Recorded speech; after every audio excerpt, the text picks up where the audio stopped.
بزرگ فرماتے ہیں میں نے دعا مانگنے کا طریقہ اپنی بیوی سے سیکھا. دعا مانگنے کا طریقہ اپنی سیکھنے والے تو اپنے بچوں سے بھی سیکھ لیتے ہیں, سیکھنے والے تو ہر ایک سے سیکھتے ہیں. وہ کہتے ہیں میں نے دعا مانگنے کا سلیقہ اپنی بیوی سے سیکھا ہے. حضرت وہ کس طرح؟ فرمانے لگے میری بیوی نے نا مجھے کوئی کام بتایا, کچھ پیسوں کی ضرورت کے لیے کہا, تو میں نے اسے کہا کہ بھئی ابھی میرے پاس نہیں ہے, کچھ دنوں میں آتے ہیں تو میں دے دوں گا. عورتوں کی عادت ہوتی ہے وہ بار بار یاد کراتی ہیں. 2-4 دنوں کے بعد پھر اس نے کہا حضرت وہ میں نے کہا تھا کچھ پیسے, میں نے اسے کہا کہ ابھی میرے پاس نہیں ہے, کچھ دنوں میں ملتے ہیں تو میں تمہیں دے دوں گا. اس نے کچھ دنوں کے بعد پھر کہا حضور وہ میں نے کچھ پیسے کہے تھے. فرماتے میں نے ڈانٹ دیا, میں نے کہا کہ کیا تو روز مجھے شرمندہ کرتی ہے, کہا نا میرے پاس نہیں ہے, ہوں گے تو دے دوں گا, تو روز یاد کراتی ہے. فرماتے ہیں اس نے پہلے تو میری ڈانٹ کو سہا, پھر میرے سخت جملوں نے اس کی آنکھوں میں آنسو پیدا کر دیے, پھر اس نے اپنے آنچل میں اپنے اس دکھ کو سمیٹا, اور پھر اس نے ایک جملہ کہا تو میں رو پڑا, اور مجھے اپنے رب سے مانگنے کا طریقہ آ گیا. مجھے کہنے لگی حضرت جی آپ نے ڈانٹ دیا, میں نے سہ لیا, پر آپ ہی میرے شوہر ہیں, بتائیں نا آپ سے نہ کہوں تو میں کس سے جا کے کہوں. فرماتے ہیں میں رو پڑا, اور میں کھل کے رویا, اور میں تڑپ کے رویا, اور پھر میری سسکیاں بند گئیں. تو مجھے کہنے لگی آپ کو کیا ہوا؟ میں نے کہا مجھے بھی دعا مانگنی آ گئی ہے. جب میں اسے کہوں گا نا اللہ تو ہی میرا رب ہے, میں تجھ سے نہ کہوں تو میں کس سے جا کے کہوں, میں کیوں کسی بندے سے سوال کروں, میں کیوں کسی دنیا دار سے کہوں, میں تیرے بندوں کا نیک بندوں کا وسیلہ لے کے تیرے محبوب کی غلامی لے کے تیری بارگاہ میں آئے, تجھ سے نہ مانگوں تو کس سے مانگوں. سمجھ آ گئی ہے؟ جب میں اس رنگ میں مانگوں گا تو پھر رب میرے اوپر بڑا ہی فضل فرمائے گا, وہ میرے اوپر بڑی رحمت کرے گا, وہ میرے لیے آسانیاں کرے. عزیز دوستو ہم اس طرح کرنے لگ گئے ہیں کہ ہم نے نا اپنے تعلقات پر اعتماد کرنا شروع کر دیا ہے. میرے تعلقات بہت ہیں. ہم نے اپنی دولت پر اعتماد کرنا شروع کر دیا, میرے پاس دولت بہت ہے. ہم نے اپنے علم پر اپنی شہرت پر اعتماد کرنا شروع کر دیا کہ میرے پاس فلاں چیز بہت ہے. یاد رکھنا جب بے نیاز اپنی صفت بے نیازی دکھاتا ہے تو بڑی بڑی دولتوں والے مجبور نظر آتے ہیں. بھائیو جب انسان کا رشتہ اپنے مالک کے ساتھ ہوتا ہے پھر تو غم بھی کچھ نہیں کہتے, پریشانیاں بھی کچھ نہیں کہتی, پھر تو زندگی صبر والی, پھر تو زندگی توکل والی, پھر تو زندگی بھروسے والی. پھر انسان اپنے آپ کو رسوا نہیں کرتا, دنیا داروں سے امیدیں اس کی ختم ہو جاتی, امیدیں اللہ رسول سے لگا لیتا, مضبوط ہو جاتا ہے, مضبوط طاقتور ہو جاتا ہے, خوددار ہو جاتا ہے, باوقار باعزت ہو جاتا ہے. حضرت بہلول دانا رحمۃ اللہ علیہ بیٹھے تھے تو ہارون رشید حج کر کے آ رہا تھا, تو رستے میں حضرت شیخ سے ملاقات ہو گئی, تو السلام علیکم کے بعد کہنے لگا حضور کوئی حکم ہو تو بتائیے گا. تو حضرت بہلول دانا فرمانے لگے تیرا رب کون ہے؟ اس نے کہا اللہ. تو فرمایا میرا کون ہے؟ کہا اللہ. فرمانے لگے تو بڑا ہی بیوقوف ہے, کیا تو یہ سمجھتا ہے کہ رب ہارون رشید کو تو دے گا اور بہلول دانا کو بھول جائے گا؟ تیرا بھی وہی رب ہے, میرا بھی وہی رب ہے. اس نے اگر تجھے دے کے آزمایا ہے تو ہو سکتا ہے مجھے نہ دے کے آزما رہا ہو. جب اس کی حکمت کے تقاضے ہوں گے تو عطا کرے گا اور دے گا. تو جا اپنا کام کر. بھائی اپنی روحانی زندگی, اپنی عبادات, اپنے وظائف, اپنے روزمرہ کے معاملات, اپنی دعائیں, اپنا استغفار. دیکھو کوئی مشکل کام تو نہیں, 2 رکوع ہیں سورہ واقعہ کی اگر رات کو پڑھ لی جائے تو. میں کس طرح یہ بات بیان کروں کہ تعویذ بانٹنا آسان ہے اور وظیفہ بتانا مشکل ہے. سارا دن تعویذ بانٹیں تو لوگ لینے کو تیار ہیں, اور اگر آپ وظیفہ بتائیں تو کہتے ہیں تو مشکل کام ہے. او خدا کے بندے, اگر آپ کا تعلق قرآن پاک کے ساتھ مضبوط ہو, قرآن پاک کے ساتھ اگر آپ کا رشتہ ہو, لوگ سفارشیں ڈھونڈتے ہیں نا دنیا میں, کوئی تعلق مل جائے تو میرا کام ہو جائے. دنیا میں اتنا مشکل معاملہ ہے, آخرت میں مجھے بتائیے گا کتنا مشکل معاملہ ہوگا. میرے نبی پاک صلی اللہ تعالی علیہ وسلم نے فرمایا جو لوگ سورہ ملک پڑھا کرتے تھے نا, سورہ ملک, یہ سورت ملک قیامت میں ان کی سفارش کرے گی, اور اس طرح کرے گی کہ کہے گی اے اللہ یہاں اس بندے کو جنت میں داخل کر دے یا مجھے قرآن پاک سے علیحدہ کر دے. تو رب فرمائے گا جا اس کا دامن تھام کے اسے جنت تک پہنچایا. آپ بات کو سمجھیں, جب آپ کے تعلقات اپنے معاملات کے ساتھ مضبوط ہوں گے, یہ نبی کریم نے وعدہ کیا ہے کہ تو سورت واقعہ پڑھ تیرے گھر میں فاقہ نہیں آئے گا. حضرت عبداللہ ابن مسعود رضی اللہ تعالیٰ عنہ بیمار تھے تو حضرت عثمان غنی رضی اللہ تعالیٰ عنہ تیمارداری کے لیے تشریف لے گئے, اور جا کر کے کہا کہ آپ بڑے بیمار ہیں, آپ کی بیٹیاں زیادہ ہیں, میں چاہتا ہوں کہ خزانے میں سے کچھ مدد کروں. تو سیدنا عبداللہ ابن مسعود رضی اللہ تعالیٰ عنہ اٹھ کے بیٹھ گئے اور کہنے لگے امیر المومنین اللہ آپ کو میری طرف سے, میری بیٹیوں کی طرف سے بہتر صلہ دے. میری بیٹیوں کو کسی خزانے کی ضرورت نہیں, میں نے انہیں خزانہ دے دیا ہے. کہا جناب آپ نے کون سا خزانہ دیا ہے, میں آپ کے مالی معاملات کو جانتا ہوں. تو فرمانے لگے امیر المومنین میرے نبی کریم نے فرمایا ہے جو سورت واقعہ پڑھے اسے کبھی فاقہ نہیں آتا, میں نے بیٹیوں کو یاد کرا دی ہے, یہ خزانہ میں نے انہیں دے دیا ہے. وہ سارے والدین سنیں جو بیٹیوں کے لیے پریشان رہتے ہیں. حضرت عبداللہ ابن مسعود نصیحت کر رہے ہیں, فرمانے لگے میں نے سورت واقعہ یاد بھی کرا دی ہے, پڑھنے کی عادت بھی ڈال دی ہے. حضور نے فرمایا ہے جو سورت واقعہ پڑھے اسے فاقہ نہیں آتا. کہنے لگے چاند تو اپنی جگہ چھوڑ سکتا ہے, سورج گر سکتا ہے, تارے ٹوٹ سکتے ہیں, پر مدینے والے رسول کی بات غلط نہیں ہو سکتی. حضور نے فرمایا فاقہ نہیں آئے گا تو انشاءاللہ کبھی بھی نہیں آئے گا.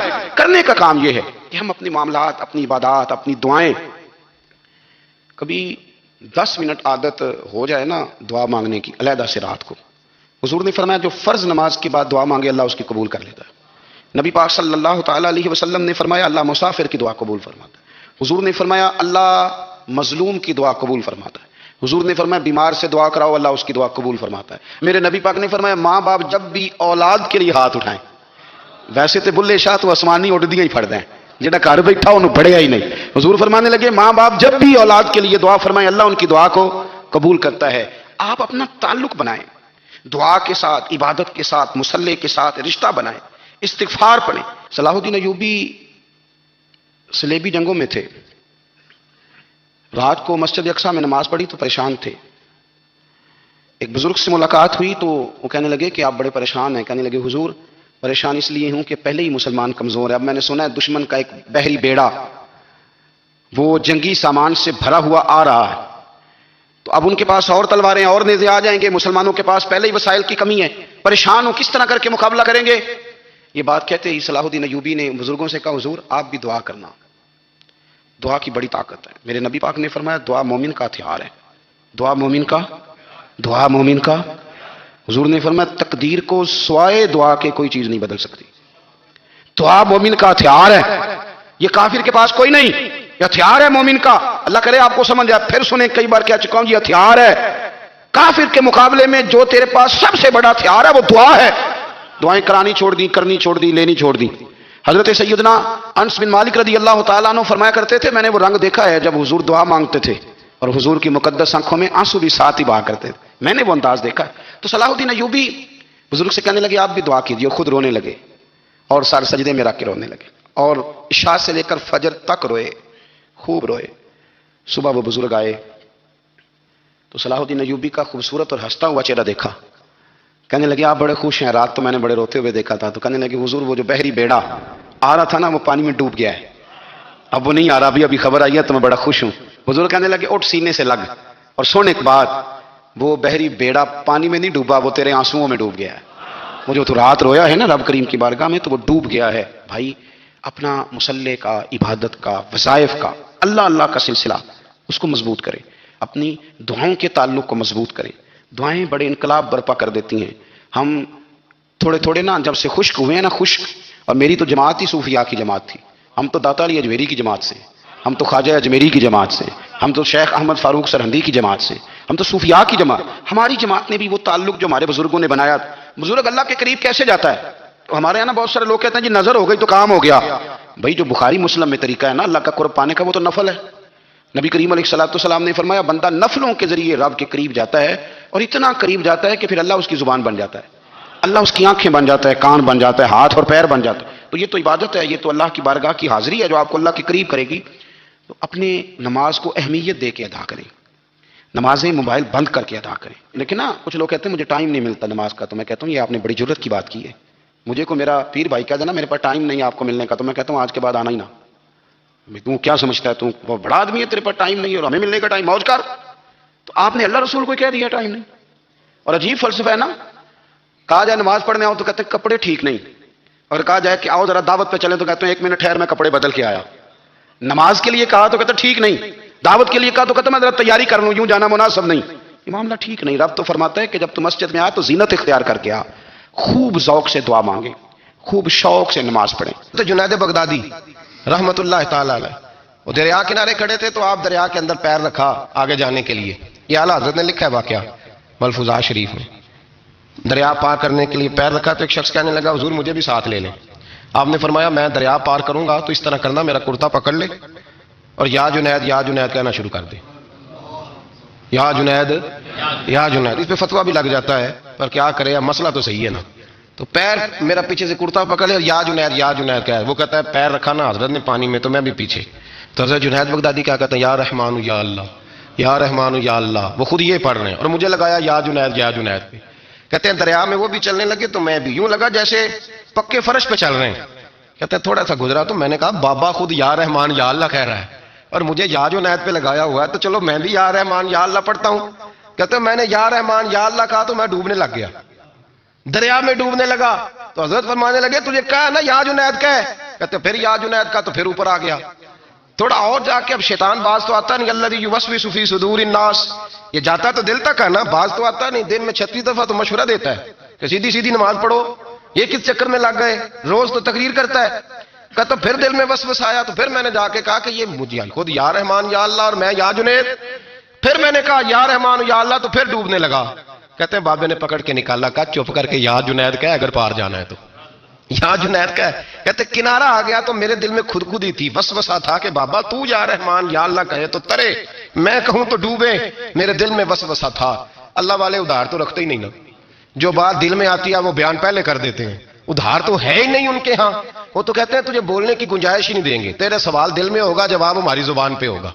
یہ تو چکر ہی نہیں نا، بالکل کوئی کھاتا ہی نہیں. رب کریم کا بندہ تو بات ہی وہ کرتا ہے جو کو دل میں لے کے آتا ہے. فرماتے ہیں جیسے ہی میرے دل میں یہ وسوسہ تھا، حضرت جنید بغدادی رحمۃ اللہ تعالی علیہ باہر نکل گئے تو پلٹ کے میری طرف دیکھا اور مسکرا کے فرمانے لگے بیٹا جنید تک تو پہنچ لے، اللہ تو ابھی بڑی دور ہے. ابھی جنید تک تو پہنچ جا، ابھی تو جنید تک نہیں پہنچا، ابھی تو میرے تک تو پہنچ جا، اللہ تو ابھی بڑی دور ہے، تو ڈائریکٹ ہی وہاں تک جانے لگا ہے، شروع تو ہو ابھی. تو یہاں لوگ سیدھا جا کے کہتے ہیں زیارت کرنی ہے. مجھے ایک صاحب کہنے لگے جی میں نے ایک پیر صاحب کے بارے میں سنا ہے ان کی بیعت ہوتے ہی بندے کو نبی پاک کا دیدار ہو جاتا ہے. میں نے کہا ٹھہر جا ذرا، اس کو بھی کہہ بریک پہ پیر رکھے، بیعت کرتے ہی دیدار ہو جاتا ہے. یہ کوئی لوٹ سیل ہے؟ زندگی گزر جاتی ہے انسان کی، مر جاتا ہے، اور جس کو حضور کا دیدار ہو پھر بچ جائے، پھر قائم رہے، پھر اس کی زندگی نہ بدلے، پھر اس کا دنیا سے کوئی تعلق رہ جائے. یہ پوچھ ابو بکر صدیق سے جنہیں دیدار ہوا تھا، جب دیدار ہوا تو یار رہا ہے، باقی کوئی شے بھی نہیں رہی، پھر محبوب رہے اور کچھ بھی نہیں بچتا. تو وہ کس طرح کا ہے جو دیدار بھی کراتا ہے اور پھر کہتا جاؤ دکان بھی کھول لو جا کے؟ یہ کیسی بات ہے؟ وہ ایک منزل ہے، وہ اپنی جگہ پہ آ کے آتی ہے. اور یہی بہتر ہے کہ پردوں میں وہ پردہ پوش رہے. وہ اگر پردے اٹھا دے تو کسے ہوش رہے، پھر مشکل ہو جاتا ہے معاملہ، مشکل ہو جاتا ہے. تو بھائی یاد رکھیں، قربانی دینا سیکھیں، اثار کرنا سیکھیں اور صفر سے شروع کریں. زندگی میں ہم لینے کے چکر میں پڑ جاتے ہیں تو نقصان اٹھاتے ہیں. عقل کے گھوڑے کم دوڑائیں، محبت کے ساتھ عمل زیادہ کریں، دماغ کا استعمال کم کریں اور عمل زیادہ کریں، زیادہ عمل کریں. ورنہ شیطان تو نماز بھی نہیں پڑھنے دے گا، وہ تو کہے گا کہ جناب چلو ٹھیک ہے اللہ نے معافی کر دینا ہے نا، وہ تو کچھ بھی نہیں کرنے دے گا. دماغ کا استعمال کم کریں اور عمل زیادہ کریں، جد و جہد زیادہ کریں، اظہار کریں، قربانی کریں. اپنی زندگی میں کریں، کسی کے لیے کچھ اظہار کریں، کسی کو کچھ دیں. یہ جو ہم اولاد کے لیے قربانی دیتے ہیں نا، تو یہ قربانی نہیں ہوتی، یہ لالچ ہوتا ہے، یہ سودا ہے. پتہ ہے آپ کو، یہ سودا ہے. ہم بچپن میں ان کی خدمت کریں گے، یہ بڑھاپے میں ہماری خدمت کریں گے، تو یہ تو تجارت ہے، یہ کوئی اصول نہیں. میرے بچے بڑے ہو گئے تو مجھے خیر صلاح ہے، تجارت ہے بھائی، یہ تجارت ہے، یہ قربانی نہیں، تو تجارت ہے. یہ آپ جو کر رہے ہیں یہ تو کمیٹی ڈال رہے ہیں آپ، اور چونکہ نیت یہ ہوتی ہے خدمت کی تو پھر نصیب والوں کو خدمت ملتی ہے، قسمت والوں کو ملتی ہے. ورنہ بچے کہتے ہیں ابا جی ٹھیک ہے آپ نے ہماری خدمت کی تو سارے کرتے ہیں، آپ نے کنو کی تھوڑی کی ہے چھٹی. آپ وہاں بیٹھیں، چائے ملے گی وقت پہ پہنچے گی، لیکن آپ مداخلت نہ کریں کسی چیز کے اندر، تجارت نہ کریں، اظہار کریں، قربانی کریں. ہمارے صوفی آج کہتے ہیں اولاد سے بھی توقع نہ کرو خدمت کی، نہ توقع کرو، بس یہ کہو کہ میرا رب مجھے بڑھاپے. دیکھیں نا نبی پاک صلی اللہ علیہ وسلم نے دعا مانگی، اے اللہ ارذل العمر ہونے سے بچا، عمر کے اس حصے سے بچا جس میں دوسروں پر انسان بوجھ بن جاتا ہے. دعا مانگی. تو یہ لالچ بھی نہ کبھی زندگی میں رکھیں کہ میری فلاں آدمی خدمت کرے گا، یہ لالچ بھی برا ہے، اس پر بھی توجہ نہ کریں. اپنی دنیا آپ پیدا کر اگر زندوں میں ہے، سر آدم ہے، ضمیر کن فکاں ہے زندگی. یاد رکھیں، ہوش آنے سے لے کر اپنا یہ ذہن بنا لیں کہ میں آج سے اپنے آپ کو خود چلاؤں گا، میں سایہ دوں گا، بھکاری بن کے کبھی کسی سے سہارا مانگوں گا نہیں. سہارا دیں، کسی کے لیے قربانی دیں، اظہار کریں، جد و جہد کریں. جو چیز آپ کے بس میں ہے وہ تو ہے، جو بس میں نہیں اس میں بھی کوشش کرنے کی آپ کوشش کریں، تگ و دو کریں. قربانی سے انسان سنور جاتا ہے، بن جاتا ہے. اللہ تبارک و تعالی ہمیں سنورنے اور بن جانے کی توفیق عطا فرمائے.